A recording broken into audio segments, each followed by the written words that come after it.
Hello viewers, 100 வருடத்திற்கு பிறகு வரப்போகின்ற ஜனவரி 29ஆம் தேதி அசுர அமாவாசையானது வரப்போகிறது.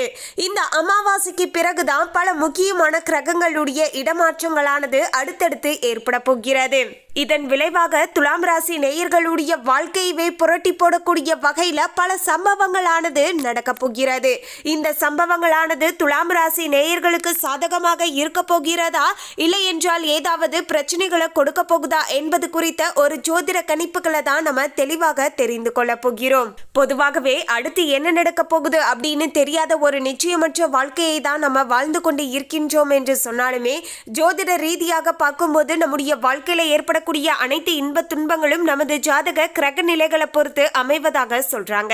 சோ அப்படிப்பட்ட கிரகங்களுடைய இடப்பெயர்ச்சி மற்றும் சஞ்சாரத்தை வைத்து பார்க்கும்போது நம்முடைய வாழ்க்கையில அடுத்து நல்லது நடக்க போகுதா இல்லைனா கெட்டது வரப்போகுதா அப்படிங்கிற விஷயத்த நம்ம முன்கூட்டியே தெரிந்து கொள்ளலாம்.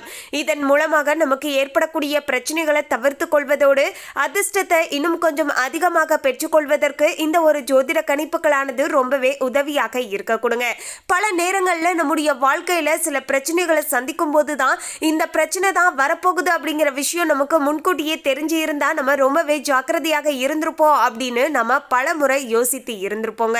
எனவே பிரச்சனைகள் வந்ததுக்கு அப்புறமேட்டு இது போன்று சிந்திப்பதை விட பிரச்சனைகள் வராமலேயே அதற்கு முன்கூட்டியே பார்த்தீங்கன்னா சில முக்கியமான விஷயங்களை நம்ம கண்டறிந்து அதற்கு தகுந்தாற் போல நடந்து கொள்கின்ற பட்சத்தில் நிச்சயமாக நமக்கு ஏற்படக்கூடிய பிரச்சனைகளை தவிர்த்து கொள்வதோடு அதிர்ஷ்டத்தை இன்னும் கொஞ்சம் அதிகமாக நம்ம பெற்றுக்கொள்ளலாங்க. அந்த வகையில தான் இந்த அமாவாசைக்கு பிறகு துலாம் ராசி நேயர்களுடைய வாழ்க்கையில என்னவெல்லாம் நடக்க போகுது, இவங்களுக்கு நிலைமையானது எப்படியெல்லாம் அமைய போகுது என்பது குறித்து தெளிவாக தெரிந்து கொள்ளலாம். துலாம் ராசி நேயர்கள் இந்த வீடியோவை பார்த்துட்டு இருந்தீங்கன்னா ஓம் ஸ்ரீம் சுக்கிரனை போற்றி அப்படிங்கிற இந்த திருமந்திரத்தை கமெண்ட்ஸ்ல 3 முறை டைப் பண்ணுங்க. அது மட்டும் கிடையாதுங்க, இந்த ஒரு அபூர்வமான தை அமாவாசை நாளன்று காகத்திற்கு எள் கலந்த சாதத்தையும் வச்சுட்டு வாங்க. இந்த சாதத்தை எப்போது வைக்கணும், எப்படி வைக்கணும் அப்படிங்கிற எல்லா விஷயத்தையும் நம்ம டீட்டெயிலா தெரிந்து கொள்ளலாம். அதோடு இந்த ஒரு எளிமையான விஷயங்களை செய்துட்டு வருகின்ற பட்சத்தில் நீங்க தெரிந்தோ தெரியாமலேயோ செய்து வந்த பாவங்கள் தீருவதோடு முன்னோர்களுடைய ஆசீர்வாதம் கிடைக்கும், பித்ரு தோஷம் நீங்கும். இதனால நீங்க செய்யக்கூடிய அனைத்து செயல்களிலும் உங்களுக்கு காரிய வெற்றியானது உண்டாகும். எனவே தொடர்ந்து தடைகளாக இருக்கு அப்படின்னு சொல்லக்கூடியவங்க மறக்காம மிஸ் பண்ணிடாதீங்க இந்த தை அமாவாசைனால. மேலும் பாத்தீங்கன்னா ஜோதிட ரீதியாக இந்த தை அமாவாசைக்கு பிறகு உங்களுக்கு நேர காலமானது எப்படி இருக்கு அப்படிங்கறதையும் நம்ம தெளிவாக தெரிந்து கொள்ளலாம். அதுக்கு முன்னாடி இன்னும் நம்ம சேனலை சப்ஸ்கிரைப் பண்ணலனா சப்ஸ்கிரைப் பண்ணிடுங்க. அப்படியே பக்கத்துல இருக்கக்கூடிய பெல் ஐகானையும் பிரஸ் பண்ணுங்க. வாங்க வீடியோக்குள்ள போகலாம். 29/1/2025 புதன்கிழமை அன்று தான் பார்த்தீங்கன்னா தை அமாவாசையானது வந்திருக்குங்க. இந்த அமாவாசைக்கு பிறகு ஒவ்வொரு நாட்களிலுமே பல முக்கியமான கிரகங்களுடைய இடமாற்றங்களும் அடுத்தடுத்து ஏற்பட போகிறது. இதன் விளைவாக தான் பிப்ரவரி 13ஆம் தேதிக்குள்ள நிச்சயமாக துலாம் ராசி நேயர்களுடைய வாழ்க்கையில இதெல்லாம் நடந்தே தீரும் என்று ஜோதிட ரீதியாகவும் கணிக்கப்பட்டு இருக்கிறது. துலாம் ராசி நேயர்களே, துலாம் ராசி அன்பர்களுக்கு இனி வரப்போகின்ற இந்த தை அமாவாசைக்கு பிறகு பண வரவானது கணிசமாக உயரக்கூடிய வகையில சூழ்நிலைகளானது சாதகமான முறையில அமைஞ்சிருக்குங்க. புதிய ஆடை ஆபரணங்கள் சேரக்கூடிய வாய்ப்புகளுமே உங்களுக்கு சாத்தியமாக அமைஞ்சிருக்கு. மனதுல தன்னம்பிக்கையும் தைரியமும் அதிகரிக்கக்கூடிய ஒரு நல்ல சூழ்நிலை மாற்றத்தை இனி உணர்வீர்கள். எதையுமே சாதிக்க வேண்டும் அப்படிங்கிற மாதிரியான மன உறுதியானது ஏற்பட ஆரம்பிக்கும் அப்படின்னு சொல்லலாங்க. ரொம்ப நாட்களாகவே பழைய வாகனமாக இருக்கு, அதை மாற்றி விட்டு புதிய வாகனம் வாங்கலான்னு இருக்க, அதற்கான சில முயற்சிகளை செய்துட்டு வரேன், ஆனா எனக்கு எதுவுமே சாதகமாக நடக்க மாட்டேங்குது அப்படின்னு சொல்லக்கூடிய துலாம் ராசி நேயர்களுக்கு இப்போது நீங்க பழைய வாகனத்தை மாற்றிவிட்டு புதிய வாகனத்தை வாங்கக்கூடிய அனுகூலமானது உங்களுக்கு உண்டாகி இருக்கிறது. எனவே இந்த வாய்ப்பை இனி வரப்போகின்ற நாட்கள்ல பயன்படுத்திக்கோங்க. மேலும் கணவன் மனைவிக்கு இடையே அன்பும் அந்யோன்யமும் அதிகரிக்கக்கூடிய வகையிலையும் குடும்பத்துல மகிழ்ச்சியான நிம்மதியான சூழல் ஏற்படக்கூடிய வகையிலையும் பாத்தீங்கன்னா சாதகமான முறையில அமைஞ்சிருக்கு அப்படின்னே சொல்லலாங்க. அதாவது ரொம்ப நாட்களுக்கு பிறகு பாத்தீங்கன்னா உங்கள் இருவருக்கும் இடையே இருந்து வந்த மனக்கசப்புகள் எல்லாமே நீங்கி இருவருமே பாத்தீங்கன்னா நல்ல நேரத்தை பாத்தீங்கன்னா செலவிடுவீர்கள் அப்படின்னு சொல்லலாங்க. மேலும் பிரிந்து இருந்த தம்பதியர்கள் மீண்டும் ஒன்று சேரக்கூடிய அளவிற்கு பாத்தீங்கன்னா சூழ்நிலைகளானது இப்போது சாதகமான முறையில குடும்ப வாழ்க்கையானது உங்களுக்கு அமைஞ்சிருக்குங்க. குடும்பத்துல மன நிம்மதியும் சந்தோஷமும் ஏற்படக்கூடிய வகையில சூழ்நிலைகளானது சாதகமான முறையில அமைஞ்சிருக்கு அப்படின்னே சொல்லலாங்க. அதே போல டைவர்ஸ் கேட்டு நீதிமன்றம் வரைக்கும் சென்றவர்கள் கூட பாத்தீங்கன்னா இப்போது அவங்க சில கவுன்சிலிங் கவுன்சிலிங் போயிட்டு வருவதன் மூலமாக பார்த்தீங்கன்னா அவங்களுடைய மன ரீதியாக சில மாறுதல்கள் ஏற்பட்டு மீண்டும் பிரிந்திருந்த தம்பதிகள் கூட ஒன்று சேர்வதற்கான வாய்ப்புகளுமே பார்த்தீங்கன்னா இருக்கு அப்படின்னு சொல்லலாங்க. அந்த அளவிற்கு இப்போது நிலைமையானது சாதகமாக அமைஞ்சிருக்கு. சிலருக்கு பார்த்தீங்கன்னா குழந்தை பாக்கியமானது கிடைக்க போகிறது. அதாவது ரொம்ப நாட்களாகவே குழந்தை பாக்கியத்திற்காக நாங்கள் காத்து கொண்டே இருக்கோங்க, அப்படிப்பட்ட ஒரு நல்ல விஷயமானது நடக்காதா அப்படின்னு நான் என்னுடைய வாழ்க்கையில ஏங்கிக் கொண்டு இருக்கேங்க அப்படின்னு சொல்லக்கூடிய துலாம் ராசி நேயர்களுக்கு இந்த ஜனவரி 29ஆம் தேதிக்கு பிறகு பார்த்தீங்கன்னா உங்களுக்கு குழந்தை பாக்கியமானது கிடைக்கும் அப்படின்னு சொல்லலாங்க. ரொம்ப நாட்களாகவே எதிர்பார்த்த இது போன்ற சந்தோஷகரமான சில விஷயங்களானது உங்களுடைய வீடுகளில் நடக்க ஆரம்பிக்கும். சுப நிகழ்ச்சிகளில் கலந்து கொள்வீர்கள். குடும்பத்துடன் விருந்து விசேஷங்களுக்கு சென்று வருவீர்கள். உறவினர்களால் உதவிகள் கிடைக்கும். அதே நேரத்தில் அவர்களால் சில பிரச்சனைகளும் ஏற்படலாம் என்பதால் அவங்க கிட்ட நீங்கள் கொஞ்சம் பார்த்து தாங்க நடந்துக்கணும்.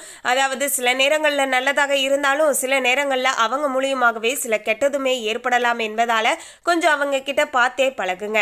அக்கம் பக்கத்தில் இருப்பவர்களிடம் சற்று பக்குவமாக நடந்து கொள்வது நல்லது. வெளி வட்டாரத்தில் மதிப்பு மரியாதையும் அதிகரிக்கும். வாழ்க்கை துணை வழி உறவினர்கள் உங்கள் ஆலோசனைகளை ஏற்றுக்கொள்வார்கள்.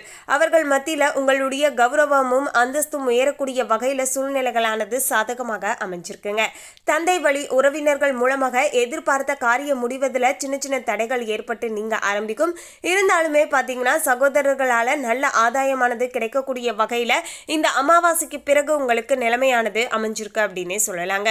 மொத்தத்தில் துலாம் ராசி நேயர்களுக்கு ஓரளவுக்கு எல்லா வகையிலையுமே சாதகமாகவே அமைஞ்சிருக்கு அப்படின்னு சொல்லலாங்க. அவ்வப்போது சின்ன சின்ன இடையூறுகள் பிரச்சனைகள் வந்தாலுமே அதன் மூலமாக பெருசா எந்தவித பாதிப்புமே ஏற்பட போவது கிடையாது அப்படின்னே சொல்லலாங்க. எனவே தான் இந்த ஒரு அற்புதமான தை அமாவாசை நாள்ல இந்த ஒரு எளிமையான பரிகாரத்தை செய்ய மறந்துடாதீங்க. அதாவது அன்றைய நாள் காகத்திற்கு எள் கலந்த சாதத்தை வச்சுடுவாங்க. பொதுவாகவே அமாவாசை நாள் என்று சொன்னாலேயே நம்முடைய இறந்து போன முன்னோர்களை வழிபாடு செய்வதற்கு உகந்த நாள் அப்படின்னு சொல்லலாங்க. எனவே தான் அப்படிப்பட்ட இந்த ஒரு நாள்ல பார்த்தீங்கன்னா நம்ம வீட்டை தேடி நம்முடைய இறந்து போன முன்னோர்கள் காகத்தின் ரூபத்தில் வருவதாக ஐதீகங்க. எனவே அப்படி வரக்கூடிய நம்முடைய முன்னோர்களுடைய பசியையும் தாகத்தையும் போக்கக்கூடிய வகையில தான் பார்த்தீங்கன்னா காகத்திற்கு எள் கலந்த சாதத்தை நம்ம வச்சுட்டு வருகின்றோம். இதன் மூலமாக நமக்கு முன்னோர்களுடைய ஆசிர்வாதமும் பித்ரு தோஷமும் நீங்க ஆரம்பிக்குங்க. இந்த ஒரு எளிமையான பரிகாரத்தை மறக்காம பார்த்தீங்கன்னா உங்களுடைய வீடுகளில் செஞ்சுட்டு வாங்க. அலுவலகத்துல இதுவரைக்கும் இருந்து வந்த இறுக்கமான சூழ்நிலையானது மாற ஆரம்பிக்குங்க. உங்களுடைய பணிகள்ல சக ஊழியர்களுடைய ஒத்துழைப்பானது உங்களுக்கு கிடைக்குங்க. சிலருக்கு எதிர்பார்த்த பதவி உயர்வு சம்பள உயர்வு போன்ற பல நல்ல விஷயங்களானது கிடைக்க ஆரம்பிக்கும். நிர்வாகத்தினரிடம் முன்வைத்த கோரிக்கைகள் எல்லாமே நிறைவேறக்கூடிய வகையில சூழ்நிலைகளானது சாதகமான முறையில அமைஞ்சிருக்கு அப்படின்னே சொல்லலாங்க. தொழில் மற்றும் வியாபாரத்துல லாபமானது சுமாராகத்தான் கிடைக்கக்கூடும். மேலும் வீண் விரயம் ஏற்படுவதற்கான வாய்ப்புகளுமே இருக்கு என்பதால கொஞ்சம் பார்த்து செலவு பண்ணுங்க. அத்தியாவசியமான செலவுகள் மட்டும் செஞ்சுட்டு வாங்க.